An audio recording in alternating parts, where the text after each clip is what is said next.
అనంతపురం జిల్లా ఉరవకొండలో 80వ స్వాతంత్ర్య దినోత్సవ వేడుకలు ఘనంగా నిర్వహించారు. స్థానిక పోలీస్ స్టేషన్, తహసీల్దార్ కార్యాలయాల్లో అధికారులు జాతీయ జెండాను ఆవిష్కరించి గౌరవవందనం చేశారు. అనంతరం స్వాతంత్ర్య సమరయోధుల త్యాగాలను స్మరించుకుంటూ వారి చిత్రపటాలకు పూలమాలలు వేసి నివాళులర్పించారు. వేడుకల్లో భాగంగా అధికారులు, సిబ్బంది, ప్రజలు పరస్పరం స్వీట్లు పంచుకుని స్వాతంత్ర్య దినోత్సవ శుభాకాంక్షలు తెలిపారు.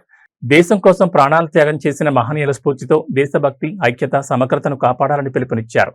కార్యక్రమంలో ఉరవకొండ ఎంఆర్ఓ అరుణ, ఎస్ఐ జనార్దన్ నాయుడు, పోలీస్ సిబ్బంది, వివిధ శాఖల అధికారులు, విద్యార్థులు, కార్మికులు, ప్రజలు పాల్గొన్నారు.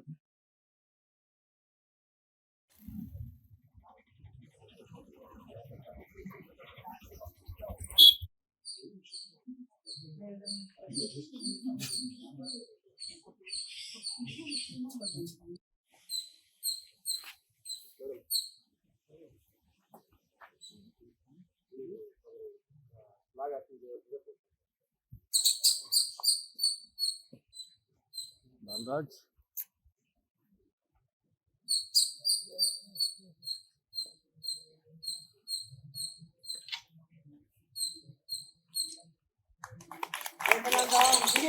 जनगणमन अधिनायक जय हे भारत भाग्य विधाता पंजाब सिंधु गुजरात मराठा द्राविड़ उत्कल वंगा विंध्य हिमाचल यमुना गंगा उज्ज्वल जलधि तरंगा तव शुभ नामे जाहे तव शुभ आशीष मागे जाहे तव जय गाथा जनगण मंगलदायक जय हे भारत भाग्य विधाता जय हे जय हे जय हे जय जय जय जय हे बोलो भारत माता की भारत माता की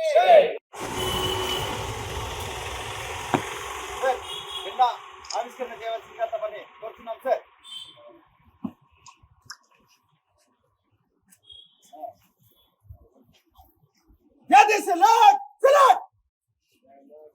मन अधिनायक जय हे भारत भाग्य विधाता पंजाब सिंधु गुजरात मराठा द्राविड़ उत्कल वंगा विंध्य हिमाचल यमुना गंगा विश्राम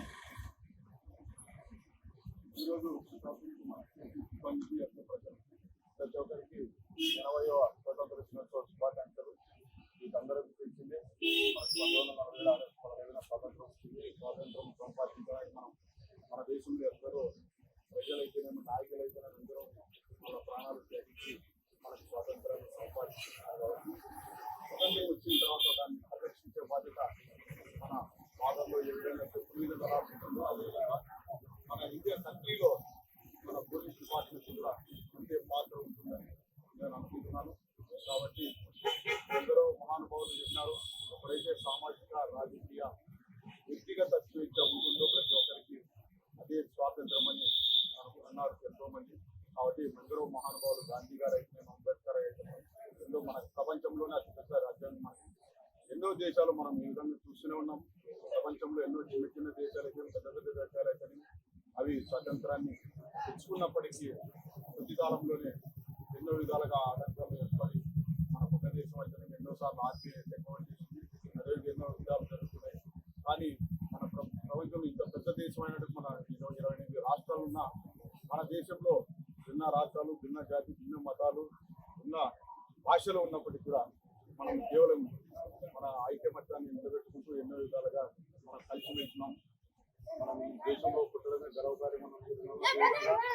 మనము ఈ డిపార్ట్మెంట్తో ఉండడం కూడా గర్వకారం. మనం ప్రజలకు సేవ చేయడానికి ఏ విధంగా 1947 ముందు అందరూ నాయకులు మన దేశ స్వతంత్రాని కోసం ఏ విధంగా అయితే పోరాడినారో అదేవిధంగా మనం ఈ డిపార్ట్మెంట్లో ఉండి ప్రజలకు సేవ చేయడానికి మనకు ఆపర్చునిటీ కలిగించినటువంటి ఎందరో మహానుభావులకు నేను ధన్యవాదాలు తెలియజేసుకుంటూ ఈ సందర్భంగా ప్రతి ఒక్కరికి అందరికీ మరొకసారి స్వాతంత్ర శుభాకాంక్షలు తెలియజేసుకుంటూ థ్యాంక్ యూ. God सावधान, God disperse.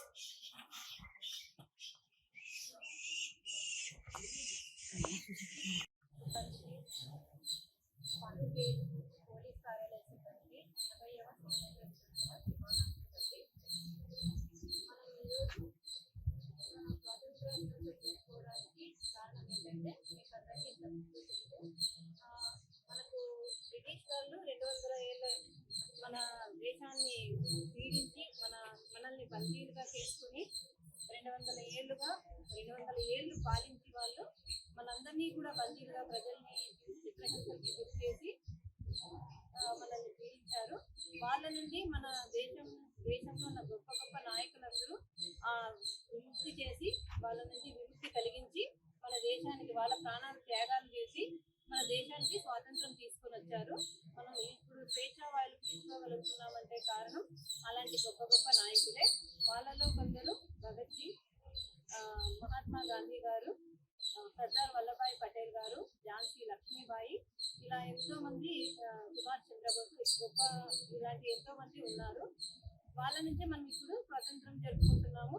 వాళ్ళ త్యాగాల్ని గుర్తు చేసుకుంటూ మనం ఎలాగైతే మన పెద్దల పండుగ అని చేసుకుంటాము ప్రతి సంవత్సరము, వాళ్ళని గుర్తు చేసుకుంటూ అలానే మనం కూడా మన దేశానికి ఇంత త్యాగం చేసి మన స్వాతంత్రం తీసుకొచ్చిన అలాంటి గొప్ప నాయకుల్ని కూడా గుర్తు చేసుకోవాలి అనే ఉద్దేశంతో ఈరోజు మనం అలాంటి గొప్ప నాయకుల్ని గుర్తు చేసుకుంటున్నాము. అలాగే మనకు ఈరోజు స్వాతంత్రం వచ్చింది. తర్వాత అంటే ఆగస్ట్ 15, 1947 నాడు స్వాతంత్రం వచ్చింది. తర్వాత మనకు రాజ్యాంగం అనేది అప్పటికి ఇంకా రూపుదిద్దుకోలేదు. అప్పుడు అంబేద్కర్ గారు 2 సంవత్సరాల 11 నెలల 18 రోజులు వేరే విదేశాల నుంచి కూడా రాజ్యాంగాన్ని స్వీకరించి వాటిలో కొన్ని మంచి రూల్స్ని, రెగ్యులేషన్స్ని క్రియేట్ చేసి మన దేశానికి ఒక రాజ్యాంగం అంటూ రూపొందించారు. అది నవంబర్ 26, 1949 ఆమోదించారు, కానీ అమల్లోకి రాలేదు. అది 1950 జనవరి 26 నుంచి అమల్లోకి వచ్చింది. ఆ రోజుని మనం గణతంత్ర దినోత్సవంగా జరుపుకుంటున్నాం. అంటే పూర్తి స్వాతంత్రము ఆ రోజు నుంచి వచ్చింది అని మనం ఆ రోజుని గొప్పగా జరుపుకుంటాము. ఈ రోజైతే మన దేశానికి అభివృద్ధి చేయాలి, మన దేశం ప్రజలందరూ బాగుండాలనే ఉద్దేశంతో మన నాయకులు ఇచ్చిన స్ఫూర్తిని, మన దేశంలో అభివృద్ధిని సాధించాలనే ఉద్దేశంతో ఈరోజు వాళ్ళ త్యాగాన్ని గుర్తు చేసుకుంటూ మనం స్వాతంత్రాన్ని జరుపుకుంటున్నాము. థ్యాంక్ యూ అండి. Thank you.